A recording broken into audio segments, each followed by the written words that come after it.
Welcome to the channel for the first time viewers. Welcome back from my existing subscribers. The Radeon RX 7900 XTX is a fantastic card, and I enjoyed a lot of the time that I spent with the card. You know, there were some ups, there were some downs when it came to the drivers, which I'll cover in this video. During the video, I'll also cover both the good and the bad of my personal experience with the Sapphire Nitro Plus RX 7900 XTX. This was my #1 choice amongst all AMD 7900 XTX cards, by the way. So let's start with the good. The card is a stunning piece of machinery which was able to keep temperatures under 65°C on the core even while overclocked with plus 15% on the power limit, nearing 500 watts. I didn't pay too much attention to the junction temps while gaming, but when I looked at hardware info 64 after a prolonged gaming session, the highest number I had seen was around 85°C. When it comes to the FPS, this card in certain games, coupled with a Ryzen 9 7950 X3D, was coming very close to the performance of my RTX 4090 at a fraction of the price. So the value was there. The card didn't exhibit any terrible frame rates in the recordings as my XFX did, but that was a relief. I think it was due to the drivers, though. So them just maturing as opposed to prior drivers. So, I mean, if everything was going good, why did I return this card? The answer is simple. It comes down to drivers.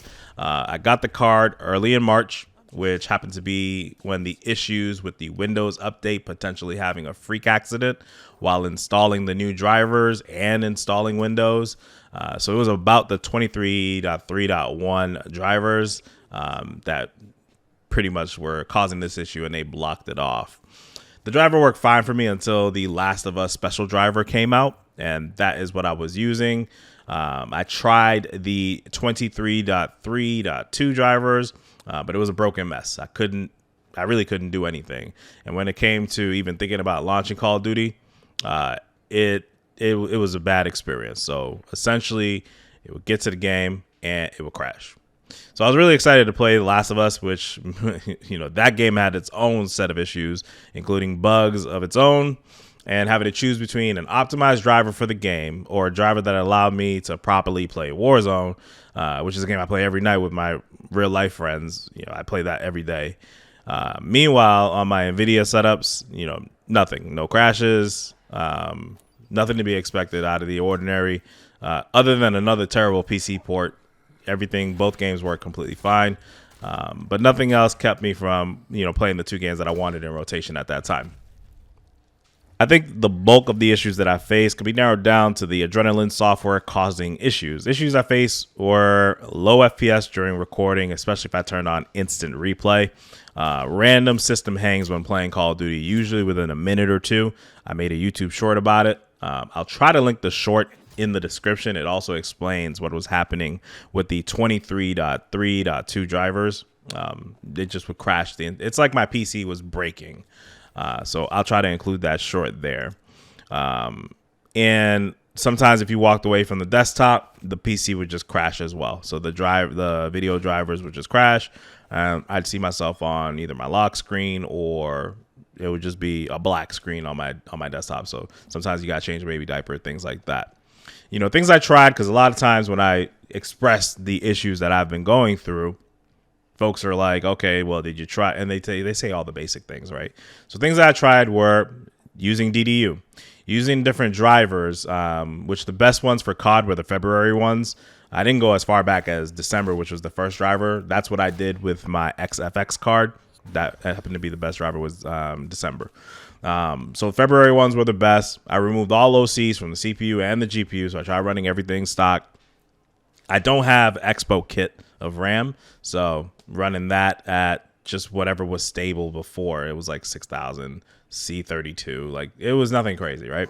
But never had issues with the 4080. Never had issues with the 6800 XT with the same exact setup. So it's not that, right? Never had issues with the 7950X. Never had issues with the 7950X 3D. So Again, that's just not the case. So no matter what I tried, there was nothing that was long lasting. And even with the April drivers, the 23.4.1, it was off to a good start, and then it would still experience that crash from time to time. So I was still struggling with the FPS with instant replay, regardless of what I did. And I felt like it was an abnormal loss of performance. It was closer to 15 to 20% of the performance was being lost by turning on instant replay. What I did not try is the reinstalling of Windows. I just don't. That's too much. I have so much. I'd have to reinstall I'd have to go get all my keys for my editing software, my video and photo editing software. I'd have to use all that, and some of the installers are harder to find, so I have it on my OneDrive. That's too much for a GPU that seemed to be the only issue in the PC, right? So whenever I slap in any other kind of GPU, it works completely fine, especially the Nvidia ones. And even the prior AMD one, so the 6800 XT that I had with the same board with the 7950X previously, had no issues. So at the end of the day, this was my second overall 7900 XTX, and the experience just has not been up to par from the software side. Now the hardware is actually fantastic, so I actually think the hardware was stellar. You know, especially with the Sapphire card being at the top of my list. It's one of the best looking graphics cards I've ever owned, right along with the RTX 3000 series EVGA for the Win models, right? The for the Win 3 Ultras. I just love the look of those cards. All time, that is the top of my list. And Sapphire is going to be somewhere in that second, third range. I really like the last generation, not the 3000, but the 20 series Strix models. I don't know. Those cards just really look sleek to me. So I really like the Strix models. So, but the looks enough, you know, they just weren't enough to cut it. The drivers were poorly received on my machine. And the hope for a solid product is there. But at 11, it's $1,200 starting to drop down. You can start getting them for, you know, just over $1,000 and just under $1,000 for the top flight AIB models. I just don't think you should spend your money on hope, right? So my breaking point was when I swapped it to my Intel build. So that's the 13900K with the DDR5 7200 C32 kit, right? So that's the second Intel build. Everything was working completely fine. Did DDU, cleaned everything out, installed my AMD drivers. I thought we were on to something, and I was like, okay, well, maybe it's something with my AMD setup.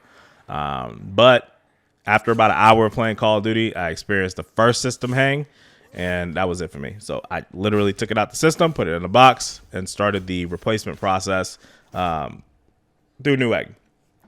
So that was, yeah, this is just a problem for me, man. It's just the drivers never really worked. So in my opinion, this is kind of what I would say to anybody.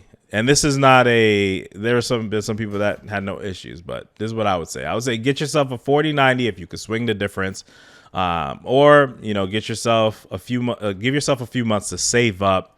A 4080 is a decent alternative to this card. It's going to have lower rasterization performance in a lot of scenarios, but if you do want to play some story games, you want to play at 4K, you don't want driver issues, and it's not to say Nvidia is perfect, but I never experienced these types of issues on any Nvidia cards, and I've been getting these cards since the RX 580 and the GTX 1080, so that generation back in like 2018, and it just, for me, has never really been issues, you know. So if you want to spend a little bit extra, you know, $400 to $500, I would urge you to go ahead and get yourself a 4090. You know, to close this, some notable mentions is that, you know, I've spoken to a lot of people that have zero issues with every single driver, every single time with the 7900 XTX.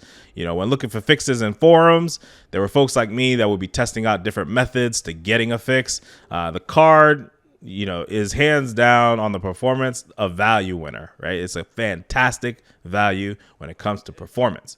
And especially them dropping into that 950 range. If you don't really care too much about the model, you've got the ASRock for like $999. The Founders Editions, you can find, I'm pretty sure, if you can still find the reference editions around that 950 mark. But if you want an all AMD build, you know, I still would say go ahead. Do a fresh install of Windows so you have a clean slate. Be patient, and, you know, just deal with some of the potential driver issues, if any, that come up for you. Because for me, That was the biggest piece for me, is that I just never was able to get a consistent experience. And for me, being able to play new games, like I don't just sit and play the old games that I have forever. So when a new driver comes out, not 9 times out of 10, but I'd say like 3 out of 10 times, it's a game I already bought and I plan on playing, right? Like I have a lot of games. And so when a new game comes out and I can't download the driver because now I can't play my old games, you see, we start to run into some issues. And it could be a Call of Duty thing, you know, but at the end of the day, I don't know, like my other systems just don't experience that issue.